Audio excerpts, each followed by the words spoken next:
ನಿನ್ನೆ ದಿವಸ ಭಾಗವತ ಮತ್ತು ಹರಿವಂಶಗಳಲ್ಲಿ ಬಂದಿರುವಂತೆ ರಾಸಲೀಲೆ ಇತ್ಯಾದಿಗಳ ವರ್ಣನೆಯನ್ನು ನಾವು ನೋಡಿದೆವು.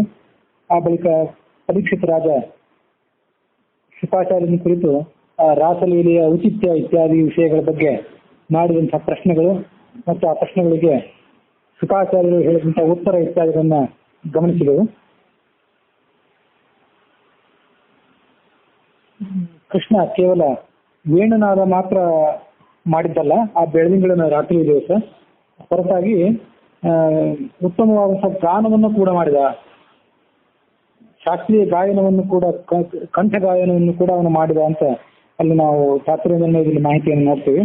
ಹೀಗೆ ವೇಣುನಾದ ಮತ್ತು ಗಾಯನ ಇವೆರಡರ ಮೂಲಕ ಆ ಬೆಳದಿಂಗಳಿನ ರಾತ್ರಿಯಲ್ಲಿ ಅವನು ತನ್ನ ರಾಸಲೀಲೆಗೆ ಶೋಭೆಯನ್ನು ತಂದುಕೊಟ್ಟ ಅನ್ನುವ ಕಥೆಯನ್ನ ನಿನ್ನೆ ದಿವಸ ನೋಡಿದ್ವಿ. ಆ ಬಳಿಕ ನೋಡುವಂತ ಕಥೆ ಯಾವುದಂದ್ರೆ, ಶಂಖಚೂಡಾಸುರ ಅಂತ ಒಬ್ಬ ರಾಕ್ಷಸ, ಅವನ ಕಥೆಯನ್ನು ಇವತ್ತು ನಾವು ನೋಡ್ಬೇಕಾಗಿದೆ. ಶಿವರಾತ್ರಿ ಮಹೋತ್ಸವದ ಒಂದು ಸಂದರ್ಭದಲ್ಲಿ ನಂದಗೋಪ ಮೊದಲಾದಂತಹ ಎಲ್ಲ ಗೋಪಾಲಕರು ಎತ್ತಿನ ಗಾಡಿಗಳಲ್ಲಿ ಕುರಿತು ಅಂಬಿಕಾವನ ಅನ್ನುವಂಥ ಒಂದು ವನ, ಅಲ್ಲಿಗೆ ಯಾತ್ರೆ ಹೋದರು.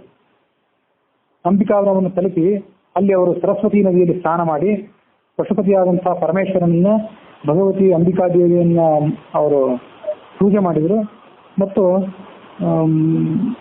ಬ್ರಾಹ್ಮಣಾದಿಗಳಿಗೆ ಸಕಲ ವಿಧವಾದಂತಹ ದಾನಗಳನ್ನು ಕೊಟ್ಟು ಭೋಜನ ಮಾಡ್ತೀವಿ. ಆ ಬಳಿಕ ನಂದ, ಸುನಂದ, ಉಪನಂದ ಮೊದಲಾದಂತಹ ಆ ಹಿರಿಯರಾದಂತಹ ಗೋಪ ಪ್ರಮುಖರು ಏನಿದ್ರು ಅವರೆಲ್ಲರೂ ಕೂಡ ಉಪವಾಸವನ್ನು ಮಾಡಿದ್ರಿಂದ ಕೇವಲ ಜಲವನ್ನು ಮಾತ್ರ ಕುಡಿದು ಸರಸ್ವತಿ ನದಿ ತೀರದಲ್ಲಿ ಮಲಗಿದರು. ಆ ಸರಸ್ವತಿ ನದಿ ತೀರದಲ್ಲಿ, ಆ ಅಂಬಿಕಾವನದಲ್ಲಿ ಒಂದು ಅಜಗರ ಇತ್ತು, ದೊಡ್ಡ ಹೆಬ್ಬಾವಿತ್ತು. ಬಹಳ ಹಸಿವಾಗಿದ್ದರಿಂದ ಅದು ನಂದಗೋಪನನ್ನ ನುಂಗಿ ಹಾಕಿತು. ಆಗ ನಂದಗೋಪ ತನ್ನ ಮಗನಾದಂತಹ ಕೃಷ್ಣನನ್ನ ಜೋರಾಗಿ ಆಕ್ರೋಶಪೂರ್ವಕವಾಗಿ ಕೂಗಿದ, ಈ ಸರ್ಪನನ್ನು ನುಂಗಿ ಹಾಕ್ತಾ ಇದೆ, ನನ್ನನ್ನು ಬೇಗ ಬಂದು ಕಾಪಾಡುವಂತ. ಆಗ ಅಲ್ಲಿ ಮಲಗಿದ್ದಂತಹ ಉಳಿದ ಗೋಪಾಲಕರು ಕೂಡ ಆ ಸರ್ಪವನ್ನ ಓಡಿಸುವ ಸಲುವಾಗಿ ವಿವಿಧವಾದಂತಹ ಕೊಳ್ಳಿಗಳು, ಕಲ್ಲುಗಳು, ದೊಣ್ಣೆಗಳು ಇತ್ಯಾದಿಗಳಿಂದ ಹೊಡೆಯಲಿಕ್ಕೆ ಪ್ರಯತ್ನ ಪಟ್ಟರು. ಆದರೆ ಆ ಹೆಬ್ಬಾವಿಗೆ ಆ ಯಾವ ಪ್ರಹಾರಗಳಿಂದಲೂ ಏನೂ ಆಗಲಿಲ್ಲ. ಆದರೆ ಅದೇ ಸಂದರ್ಭದಲ್ಲಿ ಕೃಷ್ಣ ಅಲ್ಲಿ ಮುಂದೆ ಬಂದು ಅದನ್ನ ಸ್ಪರ್ಶ ಮಾಡಿದ, ಕಾಲಿನಿಂದ ಸ್ಪರ್ಶ ಮಾಡಿದ. ತಾತ್ಪರ್ಯ ನಿರ್ಣಯದಲ್ಲಿ ಬಂದಂತೆ ಕೈಯ ಏಟಿನಿಂದ ಆ ಸರ್ಪವನ್ನು ಸಂಹಾರ ಮಾಡಿದ. ಸರ್ಪವನ್ನು ಸಂಹಾರ ಮಾಡಿದಾಗ ಆ ಸಂದರ್ಭದಲ್ಲಿ ಆ ಸರ್ಪದ ರೂಪ ಹೋಗಿ ಒಂದು ದಿವ್ಯವಾದಂತಹ ಒಂದು ಶರೀರ, ಸುಂದರವಾದಂತಹ ಒಂದು ಆಕೃತಿ ಹೊರಗೆ ಬಂತು. ಅವನು ಕೃಷ್ಣನಿಗೆ ದೀರ್ಘದಂಡ ನಮಸ್ಕಾರ ಮಾಡಿದ.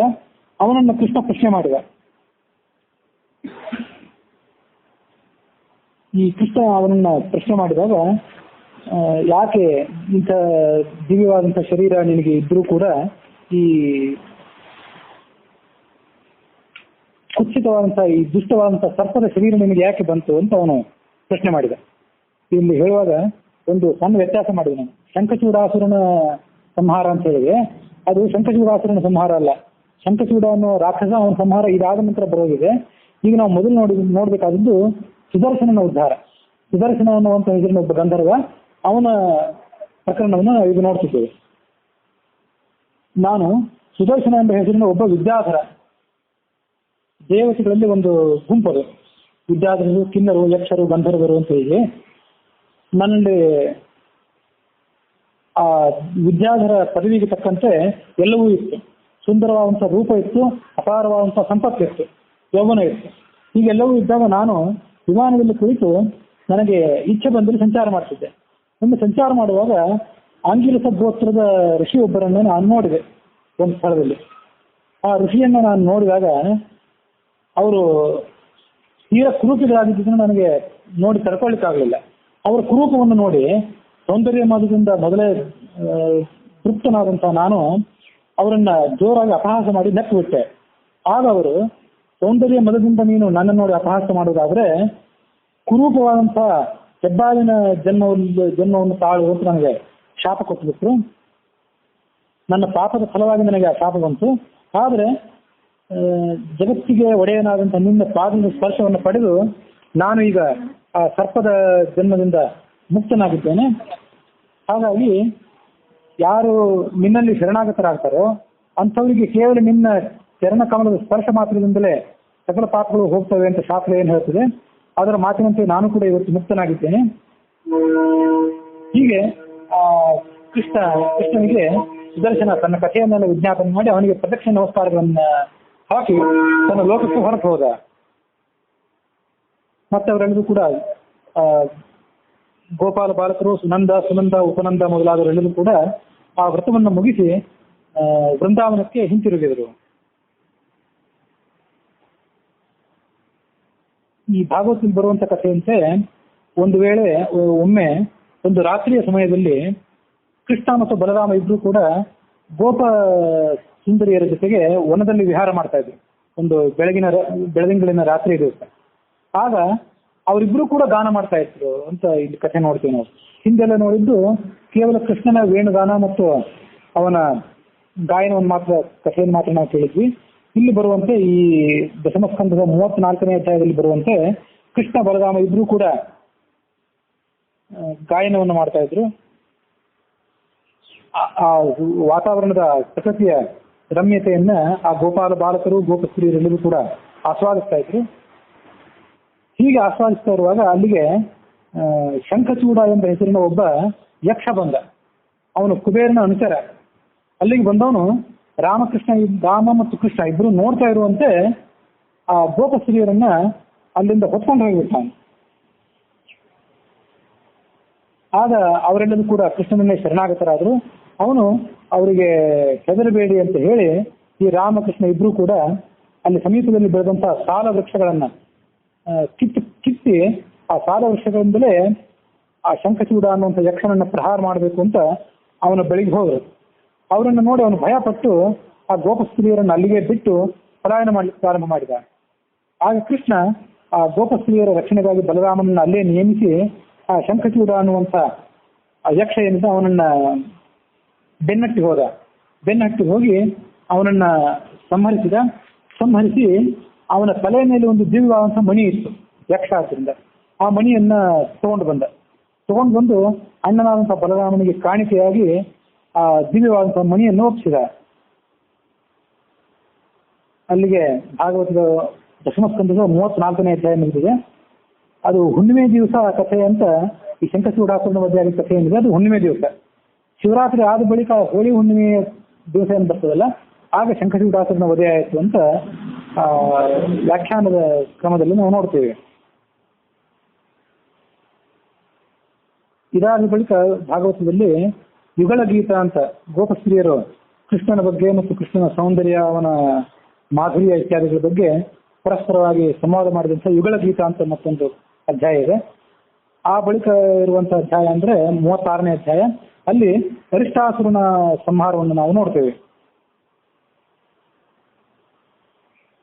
ಒಮ್ಮೆ ಕೃಷ್ಣ ಬಲರಾಮ ಮತ್ತು ಉಳಿದ ಗೋಪಾಲ ಬಾಲಕರು ಎಲ್ಲರ ಜೊತೆಗೆ ತನ್ನ ನಂದ ಗೋಕುಲಕ್ಕೆ ತಿರುಗಿ ಬರ್ತಾ ಇರುವಾಗ ಅಲ್ಲಿ ಅರಿಷ್ಟಾಸುರ ಎಂಬ ಹೆಸರಿನ ಒಬ್ಬ ದೊಡ್ಡ ರಾಕ್ಷಸ ಅವನು ಒಂದು ಗೂಳಿಯ ರೂಪದಿಂದ, ಒಂದು ವೃಷಭದ ರೂಪದಿಂದ ಆ ಗೋಕುಲದ ಒಳಕ್ಕೆ ನುಗ್ಗಿದ.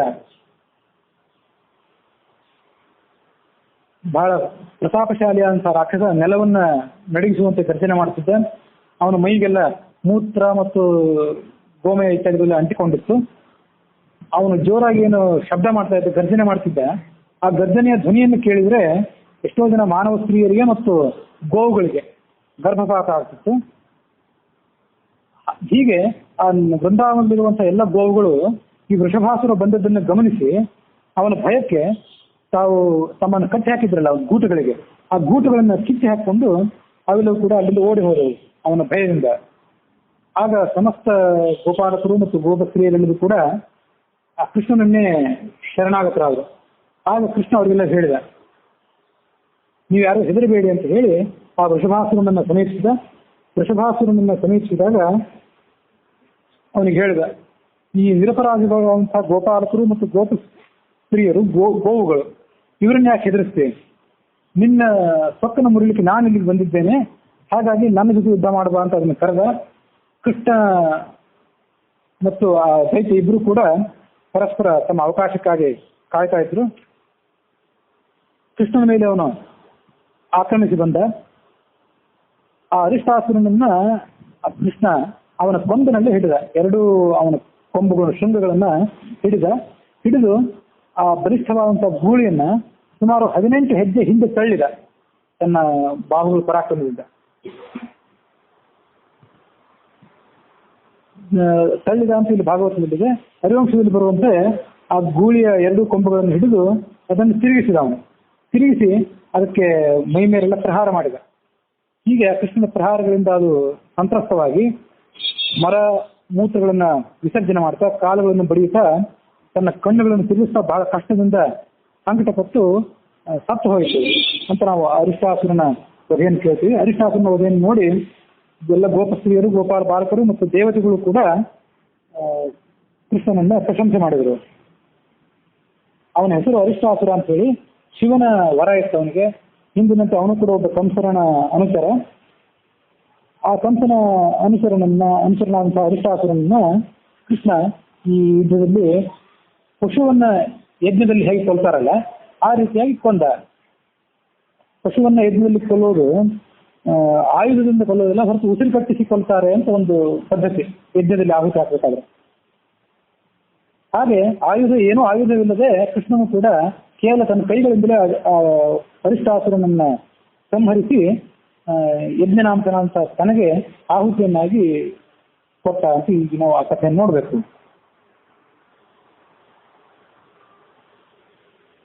ಇದಾದ ಬಳಿಕ ನಾವು ನೋಡುವಂಥ ಕಥೆ ಏನಿದೆ, ಕೇಶಿ ಅನ್ನುವಂತಹ ಅಸುರನ ಸಂಹಾರದ ಕಥೆಯನ್ನು ನೋಡ್ತೀವಿ. ಕೇಶಿ ಅನ್ನುವಂತಹ ಅಸುರನ ಸಂಹಾರದ ಕಥೆ ಭಾಗವತ ಮತ್ತು ತಾತ್ಪರ್ಯ ನಿರ್ಣಯ ಇತ್ಯಾದಿ ಕಡೆಗಳಲ್ಲಿ ಸ್ವಲ್ಪ ಹಿಂದೆ ಮುಂದಾಗಿ ಬಂದಿದೆ.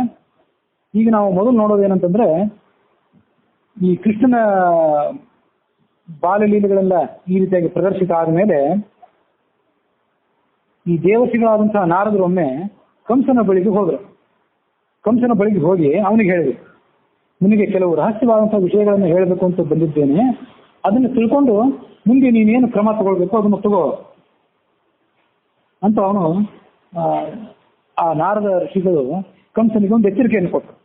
ಏನಂದ್ರೆ, ಮೊದಲನೇದಾಗ ಅವ್ರು ಹೇಳಿದಂಥ ಸಂಗತಿ ಏನಂದ್ರೆ, ನೀನು ನಿಮ್ಮ ಅಪ್ಪನನ್ನ ಅಂದ್ರೆ ಉಗ್ರಸೇನನ್ನ ನಿಮ್ಮ ಅಪ್ಪ ಅಂತ ತಿಳ್ಕೊಂಡಿದ್ದಿ. ಅವನು ನಿಜವಾಗೂ ನಿಮ್ಮ ಅಪ್ಪ ಅಲ್ಲ. ದ್ರುಮಿಲ ಅನ್ನೋ ಹೆಸರಿನ ಒಬ್ಬ ರಾಕ್ಷಸ ಇದ್ದ. ಅವನು ನಿನ್ನ ತಾಯಿಯನ್ನು ವಂಚಿಸಿ ನಿನ್ನನ್ನು ಹುಟ್ಟಿಸಿದ್ದಾನೆ. ಆ ಸಂಗತಿ ನಿಮಗೆ ಗೊತ್ತಿಲ್ಲ, ನಿನ್ನ ತಾಯಿಗೆ ಮಾತ್ರ ಆ ಸಂಗತಿ ಗೊತ್ತಿದೆ. ಹಾಗಿರುವಾಗ ನೀನು ನಿಜವಾಗಿಯೂ ನಿನ್ನ ತಂದೆ ಯಾರು ಅಂತ ತಿಳ್ಕೊಳ್ಳದೆ ಈ ಉಗ್ರಸೇನನ್ನೇ ನಿನ್ನ ತಂದೆ ಅಂತ ನೀನು ಪೂಜೆ ಮಾಡ್ತಾ ಇದ್ದಿ. ಹಾಗಾಗಿ ಆ ಉಗ್ರಸೇನನ ಮೇಲಿರುವಂಥ ಗೌರವ ಭಾವನೆಯನ್ನು ಬಿಟ್ಟುಬಿಡು. ಮತ್ತು ಉಳಿದೆಲ್ಲ ಸಂಗತಿಗಳು, ಇನ್ನೂ ಕೆಲವು ರಹಸ್ಯದ ಸಂಗತಿಗಳಿವೆ. ಅವೇನಂದ್ರೆ, ಹಿಂದೆ ನೀನು ಈ ವಸುದೇವನಿಂದ ದೇವಕಿಯಲ್ಲಿ ಹುಟ್ಟಿದಂತಹ 6 ಮಕ್ಕಳನ್ನು ಸಂಹಾರ ಮಾಡಿದೆಯಲ್ಲ ಬಂಡೆಕಲ್ಲಿಗೆ ಅಪ್ಪಳಿಸಿ. ಅದಾದ ಬಳಿಕ ಹುಟ್ಟಿದಂತಹ ಮಕ್ಕಳು ಅಂದ್ರೆ 8ನೇ ಮಗುವಿನಿಂದ ನಿನಗೆ ಮೃತ್ಯು ಅಂತ ನಾನು ಹೇಳಿದ್ದೆ. ಈ ವಸುದೇವ ನಿನಗೆ ಮೋಸ ಮಾಡಿದ್ದಾನೆ. ತನ್ನ ಹೊಟ್ಟೆಯಲ್ಲಿ ಹುಟ್ಟಿದಂತಹ ಕೃಷ್ಣನನ್ನ ನಂದಗೋಕುಲಕ್ಕೆ ತಗೊಂಡೋಗಿ ಬಿಟ್ಟಿದ್ದಾನೆ, ಈ ನಂದಗೋಕುಲ ಹತ್ರ. ಮತ್ತು ಅಲ್ಲಿ ಬೆಳೆದಂತಹ ಹೆಣ್ಣು ಶಿಶುವನ್ನು ತಂದು ನಿನ್ನ ಹತ್ರ ಇಲ್ಲಿ ಮಥುರಾ ನಗರದಲ್ಲಿ ತಂದು ಬಿಟ್ಟಿದ್ದ. ನೀನು ಆ ಹೆಣ್ಣು ಶಿಶುವನ್ನು ಕೊಲ್ಲಬೇಕು ಅಂತ ಹೇಳಿ ಅದು ನಿನ್ನ ಕೈಗೆ ಸಿಗಲಿಲ್ಲ. ಈ ವೃಂದಾವನದಲ್ಲಿ ಕೃಷ್ಣ ಎಂಬ ಹೆಸರಿನ ಮಗ ಇದ್ದಾನೆ, ಅವನು ದೇವಕಿಯ ಮಗ. ಬಲರಾಮ ಅಂತ ಇನ್ನೊಬ್ಬ ಹುಡುಗ ಇದ್ದಾನೆ, ಆ ಕೃಷ್ಣನ ಅಣ್ಣ, ಅವನು ರೋಹಿಣಿಯ ಮಗ. ನಿನ್ನ ಭಯಕ್ಕಾಗಿ ವಸುದೇವ ಇವರಿಬ್ಬರನ್ನ ತಗೊಂಡು ಹೋಗಿ ನಂದಗೋಕುಲದಲ್ಲಿ ಬಿಟ್ಟಿದ್ದಾನೆ. ಹಾಗಾಗಿ ಆ ಕೃಷ್ಣನಿಂದ ನಿನಗೆ ಎಚ್ಚರಿಕೆ ಇರೋದು. ನೀನು ಇಷ್ಟು ತನಕ ಮಾಡಿದ ಪ್ರಯತ್ನ ಎಲ್ಲ ವ್ಯರ್ಥ ಆಗಿದೆ. ಇನ್ನು ಮುಂದೆ ನೀನು ಏನು ಮಾಡಬೇಕು ಅದನ್ನು ಮಾಡು ಅಂತ ಅವನು ಆ ನಾರದ ಋಷಿಗಳು ಕಂಸನಿಗೆ ಕಿವಿ ಊದಿದ್ರು. ಈ ಮಾತನ್ನು ಕೇಳಿ ಆ ಕಂಸ ಕೋಪದಿಂದ ಕಿಡಿಕಿಡಿಯಾದ. ಕೂಡಲೇ ಖಡ್ಗವನ್ನ ಹೊರಗೆ ತೆಗೆದ, ಆ ವಸುದೇವನನ್ನು ಸಂಹಾರ ಮಾಡಿಬಿಡ್ತೇನೆ ಅಂತ ಹೇಳಿ. ಆಗ ಅವ್ರು ಏನು ಹೇಳಿದ್ರು ಅಂದ್ರೆ, ಅಂಥ ತಪ್ಪನ್ನು ಮಾಡಬೇಡ, ವಸುದೇವನನ್ನು ಸಂಹಾರ ಮಾಡಬೇಡ. ವಸುದೇವ ನಿರಪರಾಧಿ. ತನ್ನ ಮಗನನ್ನು ರಕ್ಷಣೆ ಮಾಡ್ಕೊಳ್ಳೋ ಸಲುವಾಗಿ ಇಷ್ಟೆಲ್ಲ ಉಪಾಯಗಳನ್ನು ಅವನು ಮಾಡಿರಬಹುದು. ಆದ್ರೆ ನಿನಗೆ ತೊಂದರೆ ಇರೋದು ಯಾರಿಂದ? ವಸುದೇವನಿಂದಲ್ಲ, ಕೃಷ್ಣನಿಂದ, ಬಲರಾಮನಿಂದ ನಿನಗೆ ಅಪಾಯ ಇರೋದು. ಹೀಗೆ ಅವರಿಂದ ಬರುವಂತಹ ಅಪಾಯವನ್ನು ತಪ್ಪಿಸಿಕೊಳ್ಳಿಕ್ಕಾಗಿ ನೀನು ಪ್ರಯತ್ನ ಪಡಬೇಕೇ ಹೊರತು ಈ ವಸುದೇವನನ್ನ ಸಂಹಾರ ಮಾಡುವಂತಹ ಪಾಪ ಕಾರ್ಯಕ್ಕೆ ಪ್ರವೃತ್ತನಾಗಬೇಡ. ಹೀಗೆ ಅವರು ಅವನಿಗೆ ಮನದಟ್ಟು ಮಾಡಿದರು. ಆದರೆ ಆ ಕಂಸ ಏನು ಮಾಡಿದ ಅಂದರೆ ಅವರನ್ನು ಮತ್ತೊಮ್ಮೆ ಸೆರೆಮನಿಯಲ್ಲಿಟ್ಟ. ಆ ಸಿಟ್ಟಿತ್ತಲ್ಲ ಅವ್ರ ಮೇಲೆ, ಕೊಲ್ಲಬೇಕು ಅಂತ ಹೋಗಿದ್ದ, ಕೊಲ್ಲಬೇಡ ಅಂತ ನಾರದರು ಹೇಳಿದ ಮೇಲೆ ಆ ದೇವಕಿ ಮತ್ತು ವಸುದೇವರನ್ನ ಸಂಕೋಲೆ ಹಾಕಿ ಮತ್ತೊಮ್ಮೆ ಸೆರೆಮನೆಯಲ್ಲಿಟ್ಟ. ಆಗ ಅವನೇನು ಮಾಡಿದ, ಕೇಶಿ ಎನ್ನುವಂಥ ರಾಕ್ಷಸನನ್ನು ಕರೆದ. ಕೇಶಿ ಎನ್ನುವಂಥ ರಾಕ್ಷಸನನ್ನು ಕರೆದು ಮತ್ತೆ ಅವನನ್ನ ಈ ಬೃಂದಾವನಕ್ಕೆ ಕಳಿಸಿದ. ಅಲ್ಲಿ ನನ್ನ ಶತ್ರುಗಳಾದಂಥ ಕೃಷ್ಣ ಮತ್ತು ಬಲರಾಮ ಅಂತ ಇದ್ದಾರೆ, ಉಳಿದ ಯಾವ ನನ್ನ ಸೇವಕರಿಗೂ ಕೂಡ ಅವರನ್ನ ಇಲ್ಲಿ ತನಕ ಭಗ್ನರನ್ನಾಗಿ ಮಾಡೋದಾಗಿಲ್ಲ.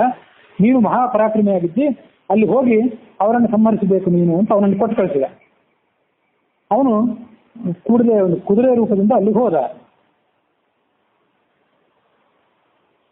ಮತ್ತು ಭಾಗವತದಲ್ಲಿ ಬರುವಂತಹ ಕಥೆ ಏನಂದ್ರೆ, ಆ ಸಂದರ್ಭದಲ್ಲಿ ಅವನು ಮುಷ್ಟಿಕ, ಚಾಣೂರ, ಶಲಕ, ಪ್ರೋಶಲ ಮೊದಲಾದಂಥ ಜಟ್ಟಿಗಳನ್ನ, ಆ ಮಲ್ಲರು ಏನಿದ್ರಲ್ಲ ಅವ್ರನ್ನೆಲ್ಲ ಕರೆದ, ಮತ್ತು ಮಂತ್ರಿಗಳನ್ನ, ಮತ್ತು ಕೋಲಯಾಪೀಡ ಅಂತ ಅವನದೊಂದು ದೊಡ್ಡ ಆನೆ ಇತ್ತಲ್ಲ, ಆ ಆನೆಯ ಮಾವುತನನ್ನ, ಇವರೆಲ್ಲರನ್ನೂ ಕರೆಸಿದ.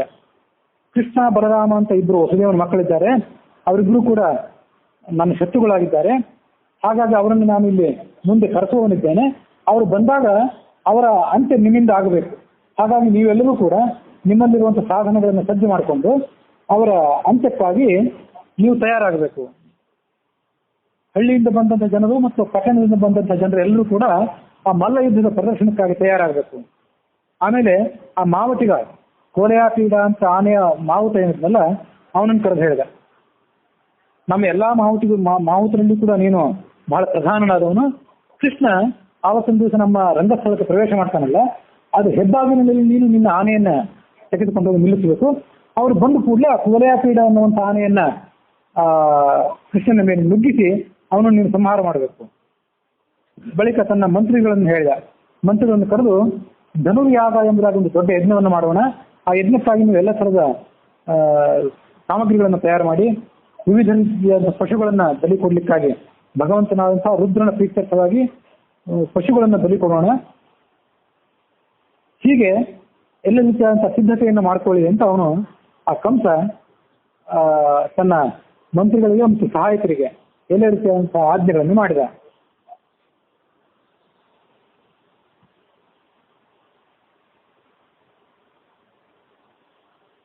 ಹರಿವಂಶದಲ್ಲಿ ಬರುವಂತೆ ಅವನಿಗೆ ಕಂಸನಿಗೆ ಭಯ ಪ್ರಾರಂಭ ಆಯಿತು. ಈ ಅರಿಷ್ಟಾಸುರನ ಸಂಹಾರ ಆಯಿತು. ಅರಿಷ್ಟಾಸುರ ಅಂದ್ರೆ ವೃಷಭಾಸುರನ ರೂಪದಲ್ಲಿ ಬಂದಿದ್ದಲ್ಲ, ಅವನ ಸಂಹಾರ ಆದ ಬಳಿಕ ಅವನಿಗೆ ಬಹಳ ಭಯ ಆಯಿತು. ಕೃಷ್ಣ ಮಾಡಿದಂಥ ಒಂದೊಂದೇ ಲೀಲೆಗಳನ್ನ ಪೂತನಾ ಸಂಹಾರದಿಂದ ಆರಂಭಿಸಿ ಕಾಳಿಯ ನಾಗ ಮತ್ತು ಈ ಅರಿಷ್ಟಾಸುರ ಇವರೆಲ್ಲರ ಸಂಹಾರದವರೆಗೆ ಅವನು ಪ್ರತಿಯೊಂದನ್ನು ನೆನಪಿಸಿಕೊಂಡು ನನಗೂ ಕೂಡ ಅಂತ್ಯಕಾಲವೇ ಬಂದಿದೆ ಅನ್ನುವಂಥ ಅವನಿಗೆ ಶಂಕೆ ಆಗಲಿಕ್ಕೆ ಪ್ರಾರಂಭ ಆಯಿತು. ಅವನು ಒಂದು ಸಮ್ಮೇಳನ ಮಾಡಿದ. ಆ ಸಂದರ್ಭದಲ್ಲಿ ಈ ಭಾಗವತದಲ್ಲಿ ಬಂದಿರುವಂತೆ ಅವನು ಕೇವಲ ತನ್ನ ಸಹಾಯಕರಾದಂಥ ರಾಕ್ಷಸರನ್ನ ಮತ್ತು ಮಂತ್ರಿಗಳನ್ನು ಮಾತ್ರ ಕರೆಸಿದ್ದ. ಹರಿವಂಶದಲ್ಲಿ ಬರುವಂತೆ ಅವನೊಂದು ದೊಡ್ಡ ಸಮ್ಮೇಳನ ಮಾಡಿದ. ತನ್ನ ತಂದೆಯಾದಂತಹ ಉಗ್ರಸೇನನನ್ನ, ವಸುದೇವನನ್ನ, ಸತ್ಯಕ, ದಾರುಕ, ಭೋಜ, ಪ್ರಕರಣ, ವಿಕದ್ರು, ಅಕ್ರೂರ, ಕೃತವರ್ಮ, ಭೂರಿಶ್ರವಸ್, ಭೂರಿ ತೇಜಸ್ ಮೊದಲಾದಂತಹ ಯಾದವ ವಂಶದ ಭೋಜ, ವೃಷ್ಣಿ ವಂಶದ ಹಿರಿಯರಿದ್ರು ಅವರೆಲ್ಲರನ್ನು ಕೂಡ ಕರೆಸಿ ಅವರೆಲ್ಲರನ್ನು ಕೂಡ ಹೊಗಳಿದ. ನೀವೆಲ್ಲರೂ ಕೂಡ ಸಹಾಯಕರಾಗಿದ್ದೀರಿ, ಹಿಂದೆಯೂ ಕೂಡ ನನಗೆ ನೀವು ಅನುಕೂಲವಾಗಿ ವರ್ತಿಸಿದ್ದೀರಿ, ಈಗಲೂ ಕೂಡ ನೀವು ಅನುಕೂಲವಾಗಿ ವರ್ತಿಸಬೇಕು, ನನ್ನ ಕ್ಷೇಮವನ್ನು ಕುರಿತು ನೀವು ಆಲೋಚನೆ ಮಾಡಬೇಕು. ಈ ಕೃಷ್ಣ ಅನ್ನುವಂಥ ಹೆಸರಿನ ಒಬ್ಬ ನಮ್ಮ ವಂಶದ ಕುಡಿ ಒಬ್ಬ ನಂದಗೋಕುಲದಲ್ಲಿ ವೃಂದಾವನದಲ್ಲಿದ್ದಾನೆ. ಅವನು ಕ್ರಮವಾಗಿ ದಿನೇ ದಿನೇ ಬೆಳವಣಿಗೆಯನ್ನು ಹೊಂದುತ್ತಾ ಇದ್ದಾನೆ ಮತ್ತು ನಮ್ಮ ಈ ಯಾದವ ವಂಶಕ್ಕೆ ಮುಳ್ಳಿನಂತೆ ಅವನು ವರ್ತಿಸ್ತಾ ಇದ್ದಾನೆ. ನಮ್ಮ ವಂಶವನವನು ಕಿತ್ತು ಹಾಕಬಲ್ಲಂಥವನು. ಹಾಗಾಗಿ ಅವನ ಬಗ್ಗೆ ನಾವು ಬಹಳ ಎಚ್ಚರಿಕೆಯಿಂದ ಇರಬೇಕು.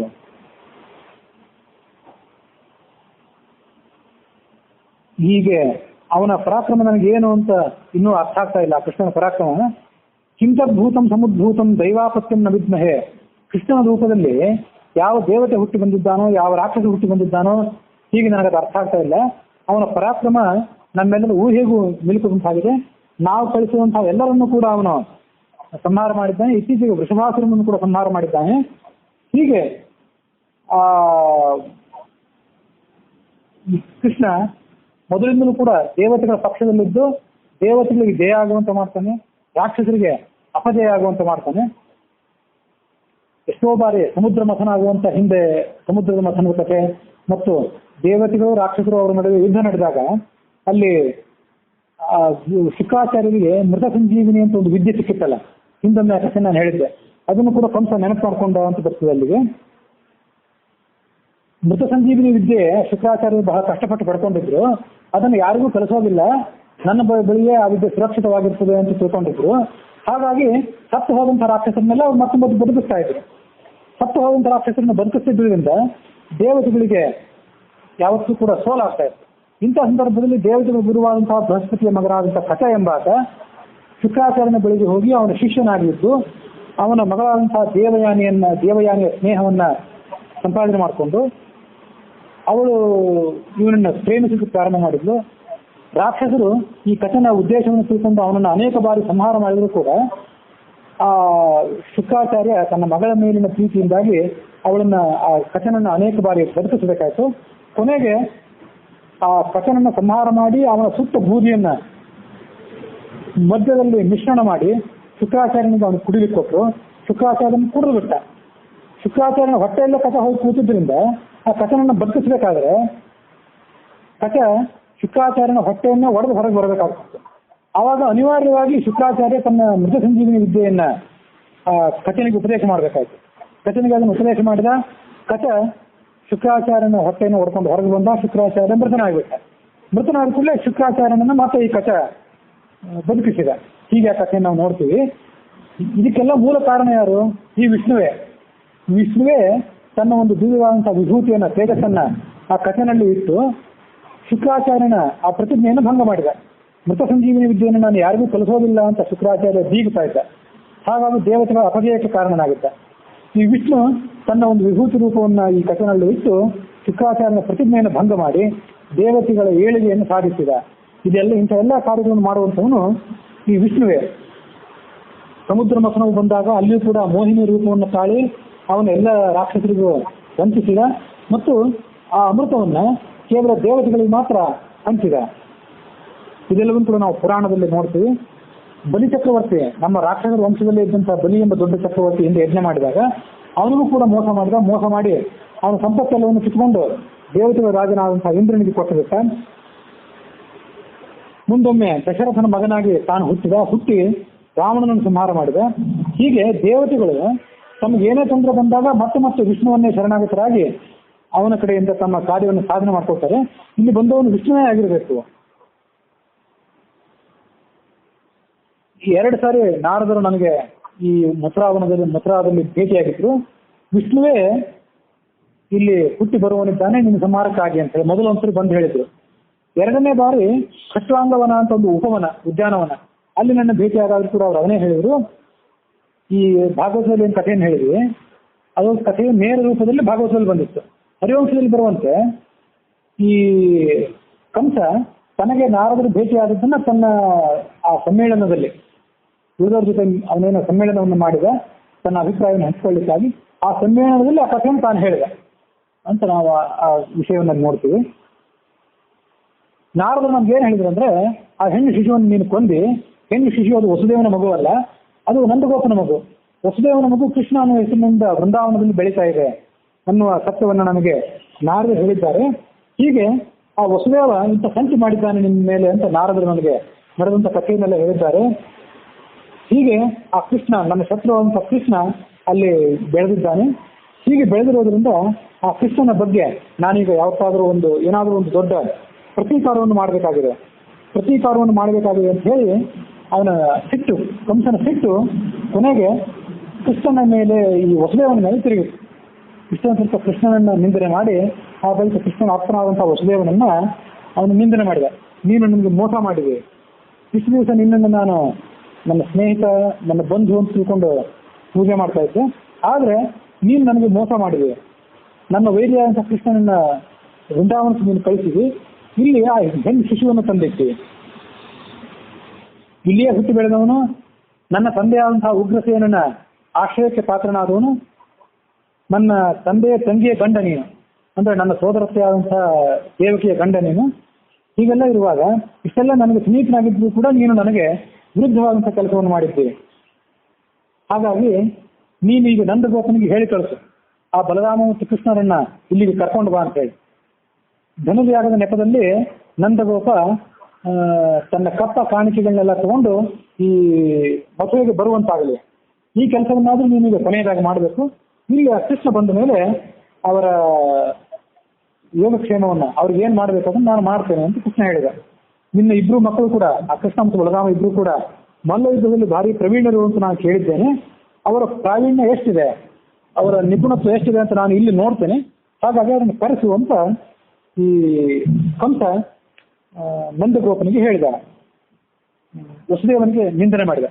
ವಸುದೇವನನ್ನು ನಿಂದನೆ ಮಾಡಿ ಈಗ ನೀನು ಆ ನಂದಗೋಪನನ್ನ ಮಕ್ಕಳನ್ನಿಬ್ರನ್ನು ಕರ್ಕೊಂಡು ಬಾ ಅಂತ ಕಳಿಸು ಅವನಿಗೆ ವಸುದೇವನಿಗೆ ಒಂದು ಆಜ್ಞಾಪನೆ ಮಾಡಿದ ಕಂಸ. ಇಷ್ಟೆಲ್ಲ ಹೇಳಿದ್ಮೇಲೆ ಆ ಕಂಸನಿಗೆ ಈ ವಸುದೇವನ ಮೇಲೆ ಪೂರ್ಣವಾಗಿ ನಂಬಿಕೆ ಇರಲಿಲ್ಲ. ನಂದಗೋಪನಿಗೆ ಹೇಳಿ ಕೃಷ್ಣ ಬಲರಾಮನನ್ನು ಕಲಿಸು ಅಂತ ಹೇಳಿದ್ನಲ್ಲ, ಹೇಳಿದ್ರು ಕೂಡ ಅವನು ಆ ವಸುದೇವನನ್ನ ಪೂರ್ಣವಾಗಿ ನಂಬದೆ ತನ್ನ ಆಪ್ತನಾದಂತಹ ಅಕ್ರೂರ ಎಂಬ ಹೆಸರಿನ ಒಬ್ಬ ಮಂತ್ರಿ ಇದ್ದ. ಆ ಮಂತ್ರಿಯನ್ನ ತನ್ನ ಸಮೀಪಕ್ಕೆ ಕರೆಸಿದ. ಹಿಂದೆ ಇದೇ ಹರಿವಂಶದಲ್ಲಿ ಗಾಂಧಿನಿ ಅಂತ ಒಬ್ಬ ಸ್ತ್ರೀಯ ಕಥೆಯನ್ನು ನಾವು ನೋಡಿದ್ವಿ. ಆಕೆ ಗರ್ಭದಲ್ಲಿ, ತನ್ನ ತಾಯಿ ಗರ್ಭದಲ್ಲಿ 2 ವರ್ಷ ಇದ್ಲು. ಅವಳ ಅಪ್ಪ ಅವಳನ್ನ ಯಾಕೆ ಇಷ್ಟು ದಿವಸ ಗರ್ಭದಲ್ಲಿದ್ದಿ, ಬೇಗ ಹೊರಗೆ ಬಾ ಅಂತ ಪ್ರಾರ್ಥನೆ ಮಾಡಿದ. ನಿನ್ನ ಅಪೇಕ್ಷೆ ಏನಿದೆ, ನಿನ್ನ ಹಂಬಲ ಏನಿದೆ ಅದನ್ನು ತಿಳಿಸು ಅಂತ. ಆಗ ಅವಳು, ನಾನು ಹುಟ್ಟಿ ಬಂದ ಮೇಲೆ ಪ್ರತಿ ದಿವಸ ಒಂದೊಂದು ಗೋವಿನ ದಾನ ಆಗಬೇಕು, ಒಂದು ಹಸುವನ್ನು ನೀನು ನನ್ನ ಕೈಯಿಂದ ದಾನ ಮಾಡಿಸ್ಬೇಕು, ಹಾಗೆ ನೀನು ಹರಕೆ ಹೊರಟಿದಾಗ ನಾನು ಹುಟ್ಟಿ ಬರ್ತೀನಿ ಅಂತ ಅಂದ್ಲು. ಅದರ ಪ್ರಕಾರನೇ ಅವಳ ಅಪ್ಪ, ನಂಗೆ ಹೆಸರು ನೆನಪಿಗೆ ಬರ್ತಿಲ್ಲ ಈಗ, ಅವನು ಆಶ್ವಾಸನೆಯನ್ನು ಕೊಟ್ಟ. ಅವಳು ಹುಟ್ಟಿ ಬಂದಳು. ಅವಳ ಹೆಸರು ಗಾಂಧಿನಿ ಅಂತ. ಪ್ರತಿ ದಿವಸವೂ ಒಂದೊಂದು ಗೋವನ್ನು ದಾನ ಮಾಡ್ತಿದ್ದರಿಂದ ಅವಳಿಗೆ ಗಾಂಧಿನಿ ಅಂತ ಹೆಸರು ಬಂತು. ಅಂಥ ಪುಣ್ಯಾತ್ಮವಾದ ಸ್ತ್ರೀಯ ಹೊಟ್ಟೆಯಲ್ಲಿ ಹುಟ್ಟಿದ ಈ ಅಕ್ರೂರ, ಅವನು ಕೂಡ ಕೃಷ್ಣನ ದೊಡ್ಡ ಭಕ್ತನೇ ಆಗಿದ್ದ. ಆ ಅಕ್ರೂರ ಈ ಕಂಸನಿಗೆ ಒಬ್ಬ ಆಪ್ತ ಸಹಾಯಕನಾಗಿದ್ದ, ಮಂತ್ರಿ ಆಗಿದ್ದ. ಅವನ ಮೇಲೆ ಕಂಸನಿಗೆ ಸಾಕಷ್ಟು ನಂಬಿಕೆ ಇತ್ತು. ನೀನು ದೊಡ್ಡ ದಾನಿಯಾಗಿದ್ದಿ, ಮಹಾತ್ಮನಾಗಿದ್ದಿ. ಭೋಜ, ನಮ್ಮ ಈ ಯದುವಂಶದ ಅನೇಕ ಕವಲಗಳಿವೆ ಇವೆಯಲ್ಲ, ಭೋಜವಂಶ, ವಿಷ್ಣುವಂಶ, ಅಂಧಕ ವಂಶ ಇತ್ಯಾದಿ ಕವಲಗಳು. ಈ ಎಲ್ಲ ಕವಲಗಳಲ್ಲಿ ಕೂಡ ನಿನಗೆ ಎಲ್ಲರೂ ಕೂಡ ಅತ್ಯಂತ ಪ್ರಿಯರಾದವರಾಗಿದ್ದಾರೆ. ನಿನಗೆ ಬೇಡ ಆದವರು, ನಿನಗೆ ಶತ್ರುಗಳಾದವರು ಯಾರೂ ಕೂಡ ಇಲ್ಲ. ಹಾಗೆ ನನಗಾಗಬೇಕಾದಂತಹ ಒಂದು ಕೆಲಸವನ್ನು ನೀನೀಗ ಮಾಡಿಕೊಡ್ಬೇಕು. ನೀನು ಕೂಡಲೇ ವೃಂದಾವನಕ್ಕೆ ಹೋಗಬೇಕು. ಅಲ್ಲಿ ವಸುದೇವನ 2 ಮಕ್ಕಳಿದ್ದಾರೆ. ರಥದಲ್ಲಿ ಕೂಡಿಸ್ಕೊಂಡು ಅವರನ್ನು ನೀನು ಕರ್ಕೊಂಡು ಬಾ. ಅವರನ್ನು ನೀನು ಕರ್ಕೊಂಡು ಬಂದ್ರೆ ನಿನ್ನ ಕೆಲಸ ಮುಗಿತು. ಆನೆ ಕಾಲಿಗೆ ಹಾದರೂ ಹಾಕಿ ಅವರನ್ನು ಸಾಯಿಸ್ತಾನೆ. ಇಲ್ಲೇ ಇದ್ರೆ ಈ ನನ್ನ ಚಾಣೂರ, ಮುಷ್ಟಿಕ ಮೊದಲಾದಂತಹ ಜಟ್ಟಿಗಳೇನಿದ್ದಾರೆ ಇವರ ಮೂಲಕವಾದರೂ ಆ ಕೃಷ್ಣ ಬಲರಾಮರನ್ನ ನಾನು ಸಂಹಾರ ಮಾಡಿಸ್ತೇನೆ. ಹೀಗೆ ನನ್ನ ಶತ್ರುಗಳಾದಂತಹ ಅವರಿಗೆ ಒಂದು ಅಂತ್ಯವನ್ನು ನಾನು ಹೇಳ್ತೇನೆ. ಇದೇನೂ ಆಗದೇ ಇದ್ರೆ ನಾನೇ ಸಂಹಾರ ಮಾಡ್ತೇನೆ. ಮತ್ತು ಆ ಕೃಷ್ಣನ ಹಿಂಬಾಲಕರಾದಂತಹ ಗೋಪಾಲಕರೆಲ್ಲವನ್ನಿದ್ದಾರಲ್ಲ ಅವರೆಲ್ಲರನ್ನು ಕೂಡ ನಾನೇ ಸ್ವಯಂ ಸಂಹಾರ ಮಾಡ್ತೇನೆ. ಈ ನನ್ನ ತಂದೆಯಾದಂತಹ ಉಗ್ರಸೇನ ಏನಿದ್ದಾನೆ, ಇವನು ಮುದುಕ ಆಗಿದ್ದಾನೆ. ಆದರೂ ಇವನಿಗೆ ರಾಜ್ಯದ ಮೇಲಿನ ಆಸೆ ಇನ್ನೂ ಹೋಗಿಲ್ಲ.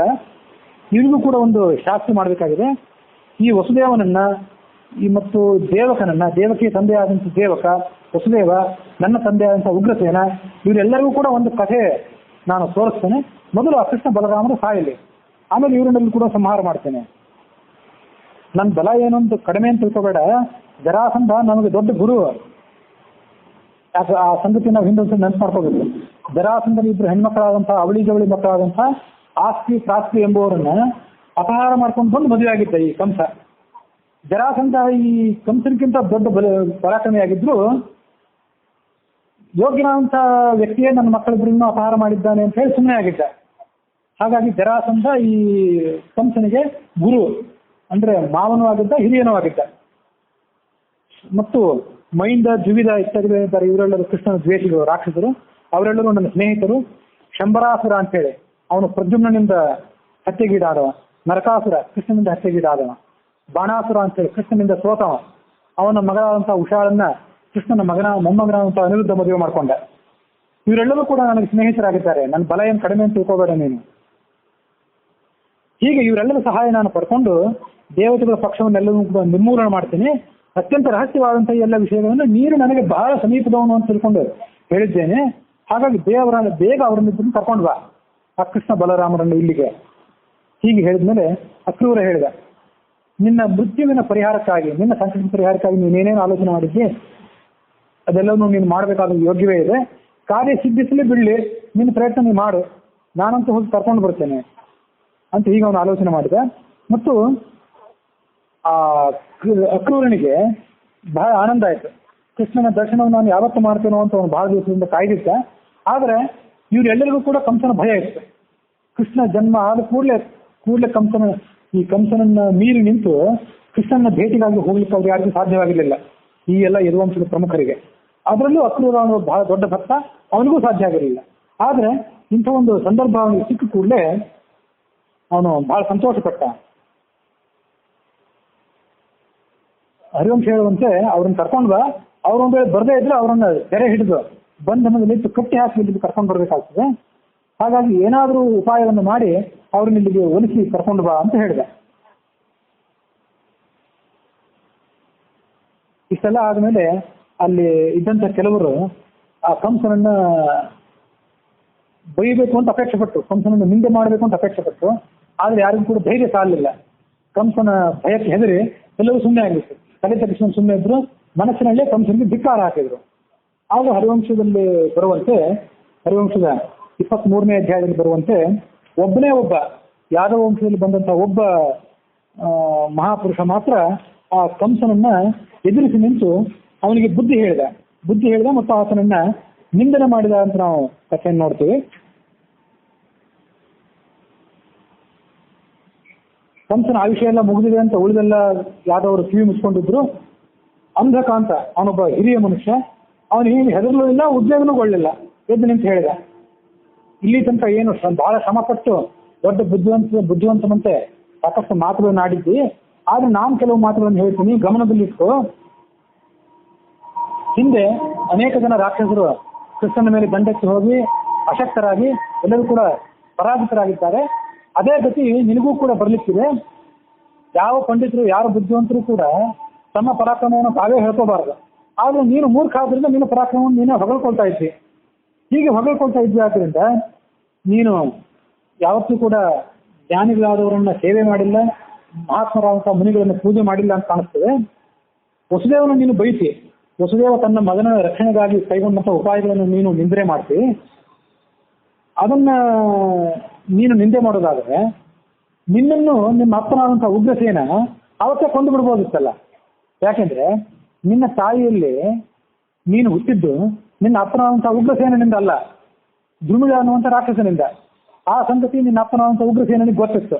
ಹೀಗೆ ಗೊತ್ತಿದ್ದರಿಂದ ಈ ಹುಟ್ಟುವಂಥ ಮಗ ಇವನು ನಮ್ಮ ಕುಲಕ್ಕೆ ಕಂಟಕನಾಗ್ತಾನೆ ಮತ್ತು ಭಗವಂತನ ದ್ವೇಷಿ ಆಗ್ತಾನೆ ಅನ್ನೋ ಸಂಗತಿ ನಿನ್ನ ಅಪ್ಪನಿಗೆ ಗೊತ್ತಿದ್ದರಿಂದ ಅವನು ನಿಮ್ಮ ಅಪ್ಪ ನಿನ್ನನ್ನು ಕೊಂದು ಬಿಡ್ಬೋದಿತ್ತು ಅವತ್ತೇ.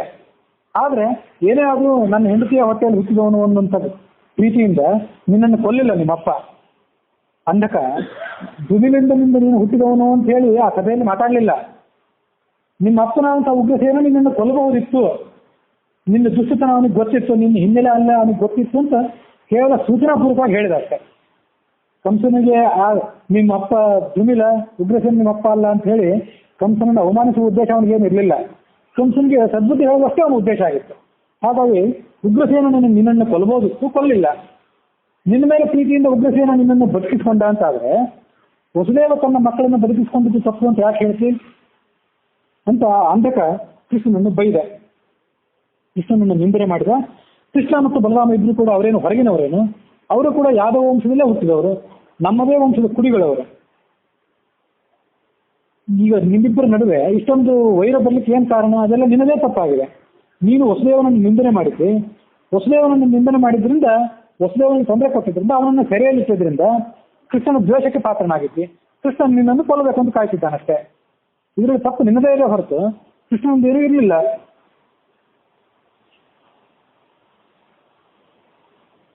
ಆ ಅಂಧಕ ಹೇಳಿದ, ನನಗೆ ಎಷ್ಟೋ ಕೆಟ್ಟ ಕನಸುಗಳು ಬೀಳ್ತಾ ಇವೆ.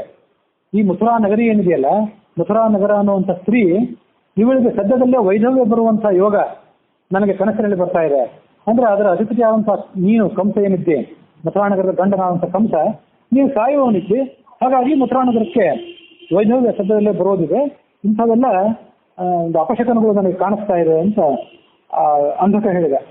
ಭಯಂಕರವಾದಂತಹ ರಾಹುಗ್ರಹ ಆಕಾಶದಲ್ಲಿ ಕಾಣಿಸ್ಕೊಳ್ತಾ ಇದೆ. ಅದು ಸ್ವಾತಿ ನಕ್ಷತ್ರಕ್ಕೆ ವೇಧ ಮಾಡ್ತಾ ಇದೆ. ವಿದ್ಯದಶಮಿ ಅಂತ ಈಗೆಲ್ಲ ಹೇಳ್ತೇವೆ ನಾವು, ಸಂಪರ್ಕ ಮಾಡೋದು ಅಂತ. ರಾಹು ಗ್ರಹ ಸ್ವಾತಿ ನಕ್ಷತ್ರವನ್ನು ಮುಚ್ಚಿ ಹಾಕ್ತಾ ಇದೆ ಅಂತ ಹೀಗೆ ಬಹುಶಃ ಅರ್ಥ ಮಾಡ್ಕೋಬೇಕು. ಜ್ಯೋತಿಷದ ಬಗ್ಗೆ ಪೂರ್ಣ ಮಾಹಿತಿ ನನಗಿಲ್ಲ. ಹೀಗೆ ರಾಹು ನಕ್ಷತ್ರ ತನ್ನ ಕಿರಣಗಳಿಂದ ಸ್ವಾತಿ ನಕ್ಷತ್ರಕ್ಕೆ ವೇಧ ಉಂಟು ಮಾಡ್ತಾ ಇದೆ. ಮತ್ತು ಮಂಗಳ ಗ್ರಹ ಏನಿದೆ ಅದು ಸರ್ವತೋಭದ್ರ ಚಕ್ರ ಅನ್ನುವಂತಹ ಸ್ಥಳದಲ್ಲಿ ವೇಗವಾಗಿ ಸಂಚಾರ ಮಾಡ್ತಾ ಇದೆ. ಚಿತ್ರಾ ನಕ್ಷತ್ರವನ್ನು ಆಕ್ರಮಣ ಮಾಡಿದೆ. ಇವೆಲ್ಲವೂ ಕೂಡ ಇಂಥ ಮುಂದೆ ಬರುವಂತಹ ಒಂದು ಅನಾಹುತಕ್ಕೆ ಸೂಚಕವಾಗಿವೆ. ಮತ್ತು ಬುಧ ಗ್ರಹ ಏನಿದೆ ಅದು ಪಶ್ಚಿಮ ದಿಕ್ಕಿನಲ್ಲಿ ಉದಯಿಸಿದೆ. ಅದು ರಾಜ್ಯ ನಾಶಕ್ಕೆ ಸೂಚಕ. ಬುಧ ಗ್ರಹ ಪಶ್ಚಿಮ ದಿಕ್ಕಿನಲ್ಲಿ ಉದಯಿಸಿದೆ. ಶುಕ್ರ ಗ್ರಹ ಅದು ಸೂರ್ಯನ ಮಾರ್ಗದಲ್ಲಿ ಸೂರ್ಯನನ್ನು ಉಲ್ಲಂಘನೆ ಮಾಡಿ ಸಂಚಾರ ಮಾಡ್ತಾ ಇದೆ. ಇದು ಕೂಡ ಒಂದು ಮುಂದೆ ಬರಬಹುದಂತ ಅನಾಹುತಕ್ಕೆ ಸೂಚಕ. ಜ್ಯೋತಿಷದ ಕೆಲವು ಸಂಗತಿಯನ್ನು ಅಲ್ಲಿ ಏನು ವರ್ಣನೆ ಮಾಡಿದ್ದಾರೆ ಹಾಗೆ ನೋಡ್ಬೇಕು ನಾವು ಅಷ್ಟೇ. ಗ್ರಹಗಳು ತಮ್ಮ ತಮ್ಮ ರಾಶಿಗಳನ್ನ ತಮ್ಮ ಕ್ಲುಪ್ತವಾದ ಪೂರ್ವ ನಿಗದಿತವಾದ ಮಾರ್ಗವನ್ನು ಬಿಟ್ಟು ಬೇರೆ ಮಾರ್ಗದಲ್ಲಿ ಸಂಚಾರ ಮಾಡೋದೇನಿದೆಯಲ್ಲ, ಅವು ಮುಂದೆ ಬರಬಹುದಂತ ಒಂದು ಅನಾಹುತಕ್ಕೆ ಸೂಚಕ ಅಂತ ಶಾಸ್ತ್ರದಲ್ಲಿ ವರ್ಣನೆ ಮಾಡ್ತಾರೆ. ಹಾಗೆ ಧೂಮಕೇತುಗಳೇನಿವೆಯಲ್ಲ, ಆ ಧೂಮಕೇತುಗಳು ಕೂಡ ಆಕಾಶದಲ್ಲಿ ಸಂಚಾರ ಮಾಡ್ತವೆ. ಭರಣಿ ಮೊದಲಾದಂತಹ 13 ನಕ್ಷತ್ರಗಳೇನಿವೆ ಅವೆಲ್ಲವೂ ಧೂಮಕೇತುವಿನಿಂದ ಸ್ಪಷ್ಟವಾಗಿವೆ. ಹಾಗಾಗಿ ಎಲ್ಲ ನಕ್ಷತ್ರಗಳು ಯಾವಾಗಲೂ ಚಂದ್ರನನ್ನು ಹಿಂಬಾಲಿಸಿಕೊಂಡಿರಬೇಕು. ಆದರೆ ಈ ಭರಣಿ ಮೊದಲಾದ ನಕ್ಷತ್ರಗಳು ಇವತ್ತು ಚಂದ್ರನನ್ನು ಹಿಂಬಾಲಿಸಿಕೊಂಡಿಲ್ಲ. ಧೂಮಕೇತುವಿನ ಪ್ರಭಾವಕ್ಕೆ ಒಳಗಾಗಿ ಅವು ಮಾರ್ಗಭ್ರಷ್ಟವಾಗಿವೆ. ಇದು ಕೂಡ ಒಂದು ಸೂಚಕವೇ. ಸೂರ್ಯಮಂಡಲದಲ್ಲಿ ಅಡ್ಡವಾದಂತಹ ಒಂದು ದಂಡ ಕಾಣಿಸ್ತದೆ ಅಂತ ಯಾವಾಗಾದ್ರೂ ಕೆಲವೊಂದು ಅಪರೂಪಕ್ಕೆ. ಅದಕ್ಕೆ ಪರಿಘ ಅಂತ ಕರೀತಾರೆ. ಪ್ರಾತಃ ಕಾಲದಲ್ಲಿ ಪರಿಘ ಕಾಣಿಸ್ತಾ ಇದೆ ಸೂರ್ಯಮಂಡಲದಲ್ಲಿ ಅಡ್ಡವಾಗಿ. ಪಶು ಪಕ್ಷಿಗಳೆಲ್ಲ ಹೆದರಿಕೊಂಡಿವೆ, ಆತಂಕಿತವಾಗಿವೆ. ಅವೆಲ್ಲವೂ ಕೂಡ ಬೆಳಿಗ್ಗೆ ನಿರಾತಂಕವಾಗಿ ಹಿಂದೆಯಾಗಿ ಸಂಚಾರ ಮಾಡ್ತಿದ್ದು ಅಂತ ತಮ್ಮ ನಿರಾತಂಕವಾದ ಸಂಚಾರವನ್ನು ಬಿಟ್ಟು ಇವತ್ತು ವಿರುದ್ಧವಾದಂತಹ ದಿಕ್ಕಿನ ಕಡೆ ಸಂಚಾರ ಮಾಡ್ತೇವೆ. ಹೆಣ್ಣು ನದಿ ಈ ಮಥುರಾನಗರ ಸಮೀಪದಲ್ಲಿರುವಂತಹ ಸ್ಮಶಾನದಲ್ಲಿ ಪ್ರತಿ ದಿವಸವೂ ಒಂದು ಹೆಣ್ಣು ನದಿ ಪ್ರಾತಃ ಕಾಲ ಮತ್ತು ಸಾಯಂಕಾಲ ಆ ಸ್ಮಶಾನ ಭೂಮಿಯಿಂದ ಹೊರಗೆ ಬಂದು ಒಂದು ಕೆಟ್ಟ ಧ್ವನಿಯಿಂದ ಆಕ್ರೋಶ ಮಾಡ್ತಾ ಇದೆ. ಇದು ಕೂಡ ಸದ್ಯದಲ್ಲಿ ಪ್ರಮುಖ ವ್ಯಕ್ತಿಯೊಬ್ಬ ಸಾಯ್ತಾನೆ ಅನ್ನೋದಕ್ಕೆ ಸೂಚಕ. ಈ ಸ್ವಲ್ಪ ಹೊತ್ತಿನ ಹಿಂದೆ ಒಂದು ದೊಡ್ಡ ಉಲ್ಕಾಪಾತ ಆಯಿತು ಭೂಮಿಯ ಮೇಲೆ. ಆ ಉಲ್ಕಾಪಾತ ಭೂಮಿಯ ಮೇಲೆ ಆದಾಗ ಪರ್ವತಗಳು ನದಿಗಳು ಎಲ್ಲ ನಡುಗಿದವು. ಇವೆಲ್ಲವೂ ಗ್ರಹಗಳು. ಮತ್ತೆ ಹಿಂದೊಂದು ಈ ಸ್ವಲ್ಪ ದಿವಸಗಳ ಹಿಂದಲೇ ಸೂರ್ಯಗ್ರಹಣ ಆಗಿತ್ತು. ಆಗ ರಾಹು ಸೂರ್ಯನನ್ನ ನುಂಗಿ ಹಾಕಿದ್ದ.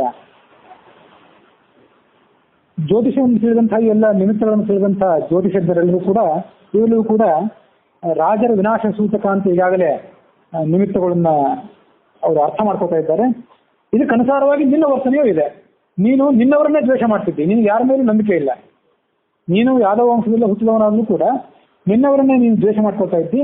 ಹಾಗಾಗಿ ಈ ಎಲ್ಲ ಅನಾಹುತವೂ ಕೂಡ ನಿನ್ನ ಮೇಲೆ ಕೇಂದ್ರೀಕೃತ ಆಗಿದೆ ಅನ್ನೋದನ್ನ ನಾವು ಇಲ್ಲಿ ಗಮನಿಸಬೇಕು ಅಂತ ಅಂಧಕ ಅವನಿಗೆ ಹೇಳಿದ.